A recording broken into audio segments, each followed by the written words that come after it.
Well, good afternoon, good morning, good evening, depending on the part of the world where you are listening to me from. Again, I'm Oludari Ogunlana, Intel analyst, founder, and principal consultant of Ogun Security Research and Strategic Consulting LSC, based here in Texas. Well, it's interesting because it's an interesting time as well. As I'm talking to you here right now, a lot of things is happening in the world, and we all know that. And that is why my today's discussion we examine the reported elimination of Iran's supreme leader, Ayatollah Ali Khamenei, following joint US-Israel strike and the broader implication for Africa, global stability, and the cyber domain as well. That's part of what we'll be looking on today. This is a sensitive and evolving situation, and my analysis will be neutral as much as possible, strategic, and focus on systemic consequences rather than rhetorics. The central question is not only what happened. The real question is, after all this, what happens next? When state highest authority is removed during military escalation, threat dynamics typically emerge. And first, we'll be looking at succession uncertainty, the escalation recalibration, and also proxy activation risk. For some of you and for some of us that have been following the Middle East politics for so long time, Iran's system concentrates authority in supreme leader. Removing that figure does not automatically collapse the system. It often activates institutional continuity mechanism. However, the transition period introduces volatility, and you should know that Iran has been preparing for this for quite some time. And you can see their response this time around so swift, different from what happened during the last 12 days war between Israel. Let us take a look at some possible scenarios. First, control succession by the assembly of experts. Internal fraction. Now we can see the fractional competition about who is going to succeed Ali Khamenei Ayatollah. And temporary consolidation under security institution, including heightened regional signaling to project stability. For Africa, instability at the top of major regional power increases market volatility and prolonged uncertainty. Markets do not respond only to event. They also respond to ambiguity. In leadership removal scenario that we've seen at this point in time, retaliation calculus often shifts, and rather than large-scale conventional response,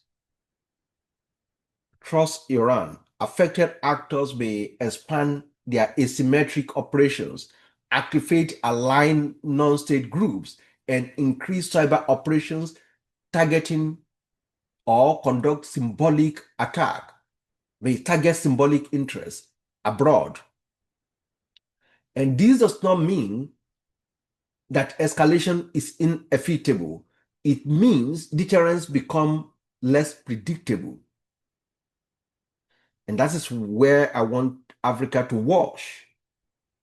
Africa must watch diplomatic facility, security, aviation infrastructure, energy installations, our maritime choke point, and most of the international commercial hub. As at this morning and this afternoon, we all witnessed what happened in one of the biggest and most busiest airport in the world, in Dubai, UAE.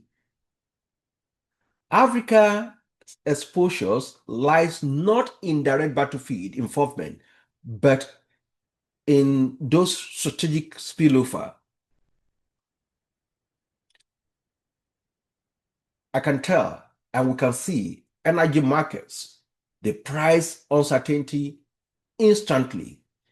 Even a kind of temporary instability in the Gulf region can influence the crude benchmarks, insurance premiums, shipping rates as well. So Africa's vulnerability remains structural, from net fuel import dependence, limited refining capacity, high transport sensitivity, and thin physical buffers. So short-term revenue gain for exporters may be offset by long-term volatility and governance stress. The greater risk is prolonged uncertainty rather than a single price spike. So what has occurred and what may follow, as I've mentioned earlier on, and I want to look at cyber dimension.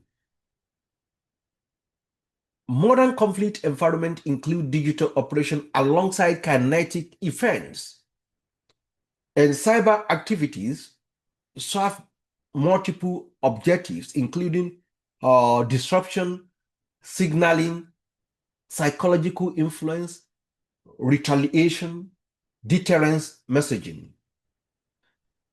Historically, Iranian-linked cyber groups have demonstrated capability in financial sector disruption, distributed denial of service campaigns, critical infrastructure intrusion, and influenced operations. So in escalation contexts, we typically observe something like website defacement targeting symbolic institutions, distributed denial of service campaigns against banking and government portal, phishing waves targeting diplomats and media, and we've seen wiper malware, attempts against infrastructure, social media disinformation, and amplification.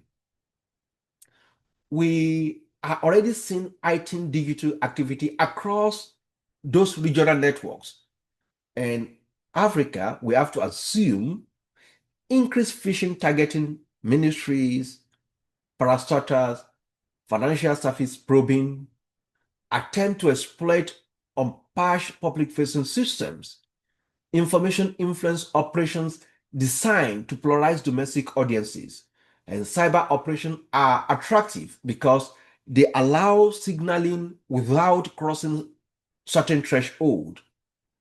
And they also offer plausible deniability. They can say, okay, we don't know anything about this. It's not coming from us. And that's why Africa exposure system from this angle is very important. Our digital interconnectivity with Western infrastructure, the limited mature soil coverage across many states, and political narrative that external actors may attempt to exploit.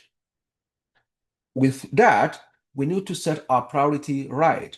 And those priority sectors must be telecommunication, financial services, aviation, ports, and energy grid. If escalation persists, I know that cyber activities may increase in frequency and also broaden in geographical scope and target soft entry system and leverage social engineering. So yesterday I spoke about key chain compression. Here, key chain compression remains a reality. Speed now define advantage, and African state must elevate defensive posture immediately. We don't need to wait. The African Union must approach this through structural responses. First, strategic neutrality and stability framing. The AU should emphasize de-escalation at this point in time, civilian protection, maritime security, and economic stability. Avoid bloc alignment language and preserve continental cohesion. So,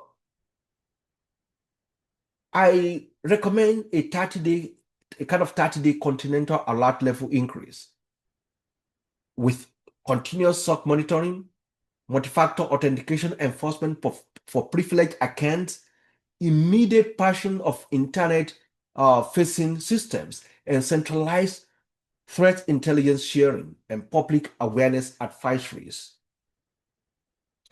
Again, economic contingency modeling, we should prepare for energy volatility, freight surcharge, FX pressure, and food cost transmission. So again, maritime coordination is very important. We need to strengthen collaboration among Red Sea and Indian Ocean coastal states. We need to protect those trade corridors and proactively counter disinformation narrative that attempt to exploit religious, ethnic, or geopolitical sensitivity within African societies. Conflict amplification through information operations is a kind of realistic risk, particularly in the era of social media. So,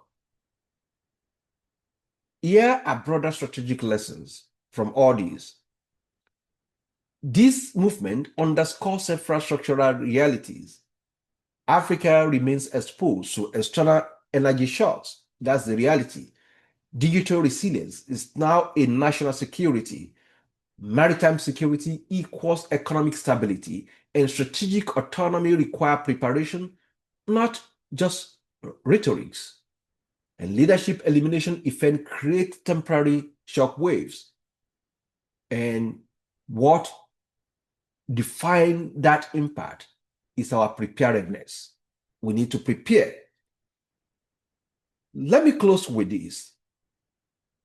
The reported elimination of Ayatollah Ali Khamenei introduces significant uncertainty into an already volatile environment. The risk to Africa is indirect but real. That's the fact.